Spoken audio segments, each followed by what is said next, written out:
तो सबसे पहले अब जब आप चार्जर लगाएंगे तो वोल्टेज आपका आ गया चार्जिंग पिन से कनेक्टर पर, क्योंकि इसकी चार्जिंग पिन हमारे सब पीसीबी में लगती है। और जो हम सर्किट ड्रॉ करते हैं ये हमारा सर्किट आया है मेन बोर्ड में जो हमारा कनेक्टर लगा हुआ है।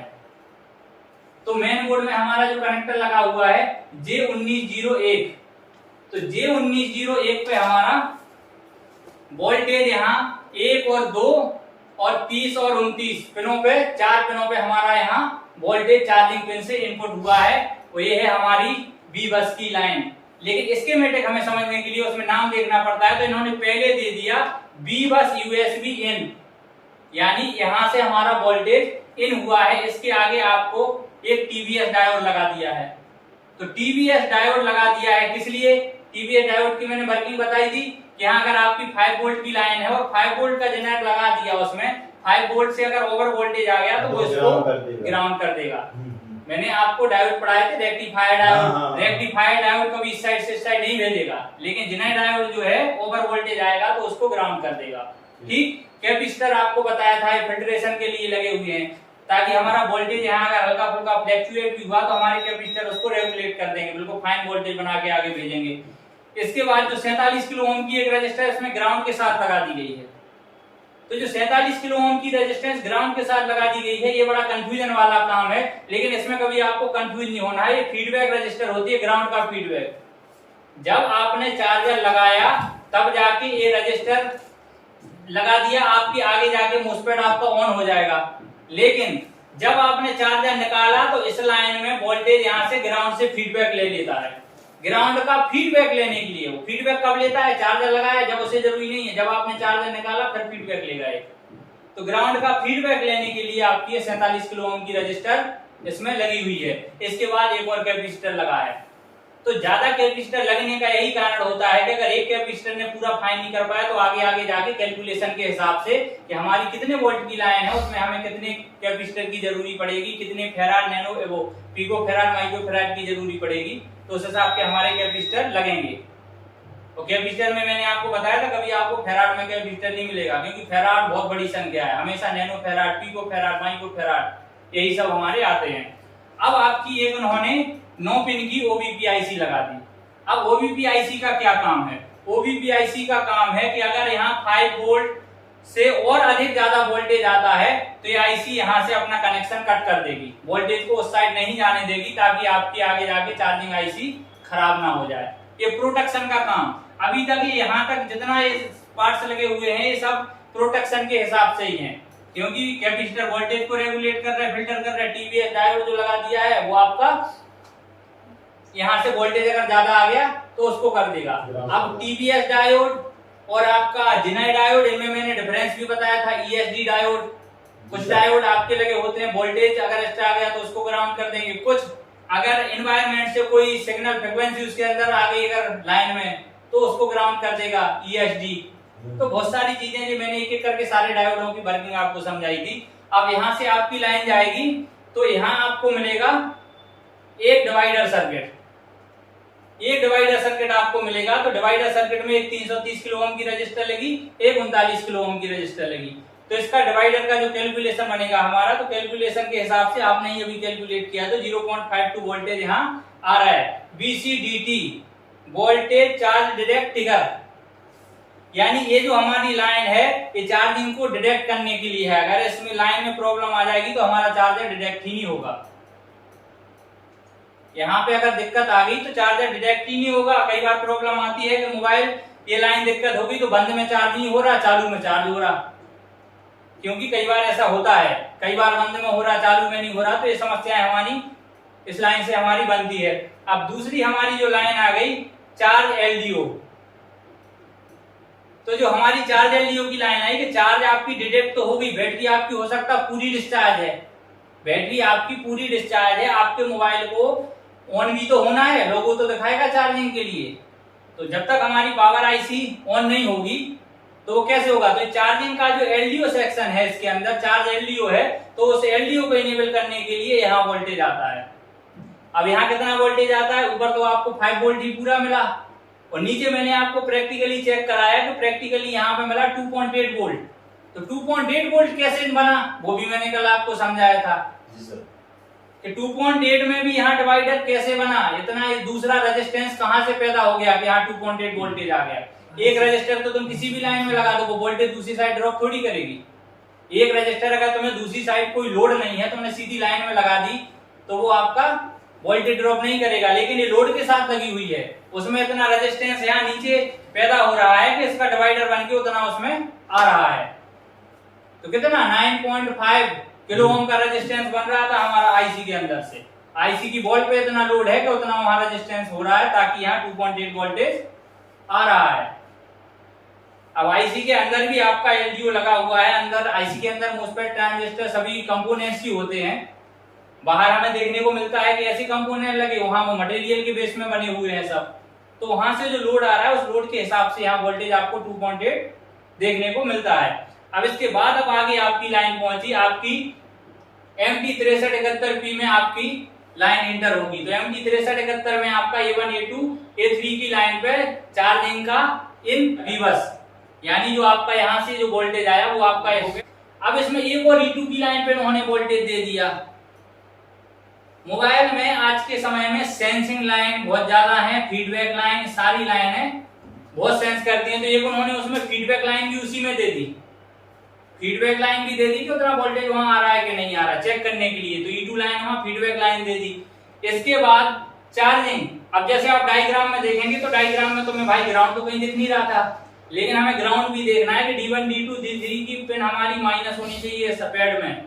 अगर इस आईसी को इस पिनों पे ग्राउंड नहीं मिलेगा तो भी आपका ये सेक्शन काम नहीं करेगा, क्योंकि कभी भी कोई लाइन एक वायर से तो काम नहीं करेगी, उसको प्लस माइनस दोनों चाहिए। जब तक हमारा क्लोज सर्किट नहीं बनेगा, क्लोज सर्किट कब बनता है जब पूरा हमारा सर्किट पूरा बन जाता है, जब क्लोज सर्किट जब पूरा ऑन सर्किट बनता है, जब क्लोज सर्किट, तो यहाँ जाके हमें ग्राउंड भी जरूरी है।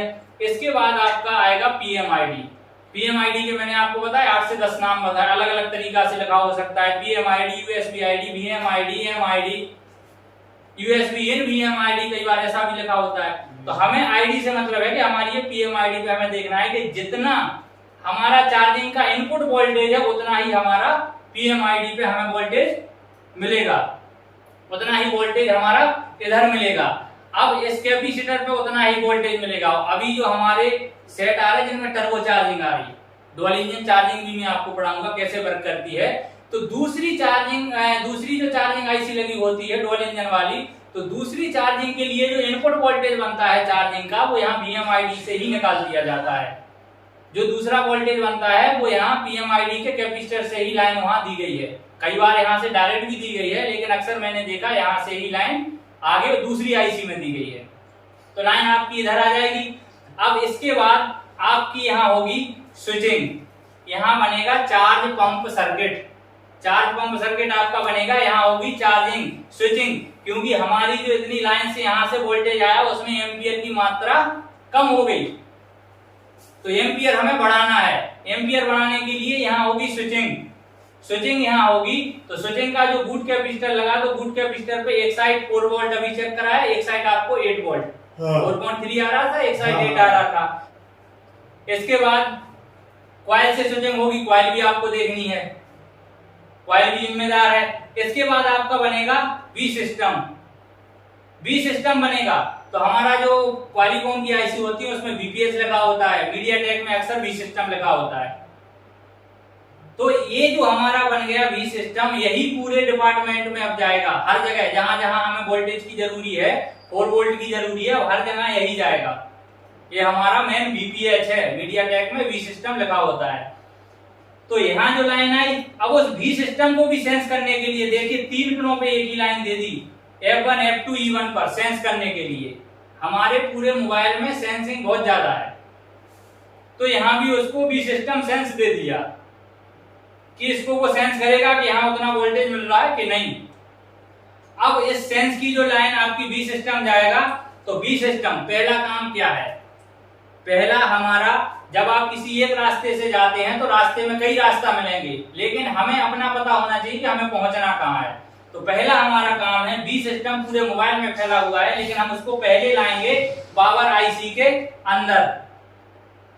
SMPS switch mode power supply, ये ना तो आप लोगों ने कंप्यूटर के उसमें सुना होगा एसएमपीएस आता है, तो हमारी पावर आईसी के अंदर जो एसएमपीएस सिस्टम है उसको ऑन करने के लिए पहला वोल्टेज हमारा आएगा इधर, डायरेक्ट बैटरी के बराबर ही ये वोल्टेज आएगा, तो ये वोल्टेज आएगा। अब इसमें एक ग्राउंड को भी सेंस बना दिया, यहाँ पे ग्राउंड, जो एक ग्राउंड लगा हुआ है कैपेसिटर के, यहाँ बीच में ये हल्का सा बोलो एसएच यानी कोई शंट सेंस मटेरियल लगा देते हैं, तो वहां इसको सेंस करके यहाँ ग्राउंड भी, यानी इस कैपेसिटर पे आपको ग्राउंड भी चेक करना है। अगर ग्राउंड भी आपका कट गया तो भी आपका फोन यहाँ से काम नहीं करेगा, सेक्शन आपका डेड हो जाएगा, तो इस चीज पे भी आपको ध्यान देना है। अब इसके बाद जब आपकी आएगी, अब आपका निकलेगा बैटरी कनेक्टर पे जाएगा वोल्टेज बैटरी के लिए, तो यहाँ से आपका H1, H2, G2, G1, तो इन पिनों से आपका वोल्टेज निकला, यहां से निकल के गया बैटरी कनेक्टर पे। अब देखो इसमें भी एक D5 की पिन पे एक सेंस लाइन उन्होंने दे दी कि जो वोल्टेज वहां से निकला वो भी सही आ रहा है कि नहीं, तो उसको भी आपको फीडबैक लाइन दे दी है चेक करने के लिए, तो हर जगह फीडबैक और सेंस लाइन आपको मिलेंगी, तो वहां इन्होंने दे दिया। अब इसके बाद पहुंचेगा बैटरी कनेक्टर पर वोल्टेज। अब बैटरी कनेक्टर पे वोल्टेज पहुंचेगा तो बैटरी कनेक्टर पे चेक होगा बैटरी लगी हुई कि नहीं, तो अब हमारी बैटरी आईडी चेक होगी। अब बैटरी आईडी में भी एक 45 किलो R45 1 किलो ओम का रजिस्टर लगा और एक लगा 10 किलो ओम का। अब देखिए यहाँ से जो VIO 1.8 पावर आईसी से 1.8 की सप्लाई यहाँ आ रही है, अब 1.8 की सप्लाई आ रही है, यहाँ ये 10 किलो ओम का रजिस्टर लगा, 10 किलो ओम का लगा और ये 1 किलो ओम का लगा। अब आपकी बैटरी के अंदर जो आप बैटरी का स्लिप को खोलते हैं आगे का पत्ता, तो उस पत्ते में भी रजिस्टर होते हैं, एक थर्मल लगा होता है, आईडी पे एक रजिस्टर लगा होता है, तो वो बैटरी के अंदर का रजिस्टर और ये रजिस्टर मिलकर डिवाइडर बनता है। बैटरी के अंदर का रजिस्टर और ये रजिस्टर मिलकर डिवाइडर बनेगा, तब जाके डिवाइडर बनेगा। तो अभी हमने इतना क्या चेक किया था, 0.6 वोल्टेज आ रहा है यहाँ आईडी पे, तो 0.6 वोल्टेज यहाँ से ऑक्स आईडी बैटरी इस पे से आएगा और यहाँ जाके सीपीयू की AE18 पिन पर सेंस होगा। वोल्टेज कैसे आ रहा है सीपीयू को नहीं मतलब, उसको यहाँ 0.5 0.6 वोल्टेज मिल रहा है तो ही वो समझेगा कि बैटरी लगी हुई है। अगर ये वोल्टेज उसको नहीं मिलेगा तो वो बैटरी नहीं लगी है, तो वो होता है फिर एमआई में चालू होता बंद हो, एमआई लोगो आता जाता है, तो इसको बैटरी यहाँ नहीं मिली तो ये काम नहीं करेगा। अब इसमें आपको मैंने जो कैलकुलेशन पढ़ाए हैं, कई बार रजिस्टर खराब होगी, उतनी वैल्यू की रजिस्टरिंग नहीं मिल रही, तो आप खुद कैलकुलेट करके अपनी मर्जी से यहाँ डिवाइडर बना के इसको 0.5 वोल्टेज दे सकते हो। हाँ। अगर आपने उस बेसिक को पढ़ा है तो आपको यहाँ वोल्टेज निकाल के देना पड़ेगा, क्योंकि सीपीयू को वोल्टेज चाहिए, आप कहां से लाके दे रहे हो उसे नहीं मतलब, उसकी पिन की रिक्वायरमेंट पूरी होनी चाहिए, तो ये जाके यहाँ हो जाएगा। अब इसके बाद थर्मल चेक होगा कि भाई हमारे मोबाइल की बैटरी गर्म तो नहीं हो रही, तो बैटरी के अंदर जो थर्मल लगा है और ये आपकी बेड ऑन के नाम से जो लाइन है थर्मल की, तो इस पे R11 1 किलो ओम का रजिस्टर लगा हुआ है और थर्मल रेफरेंस 15 किलो ओम का रजिस्टर लगा है R18। यहाँ से 1.8 वोल्टेज इसमें आया है और यहाँ से फिर गया है बैटरी के अंदर, और बैटरी के पत्ते में जो थर्मल लगा है इनका डिवाइडर बन के फिर जाएगा वहां से दूसरा वोल्टेज।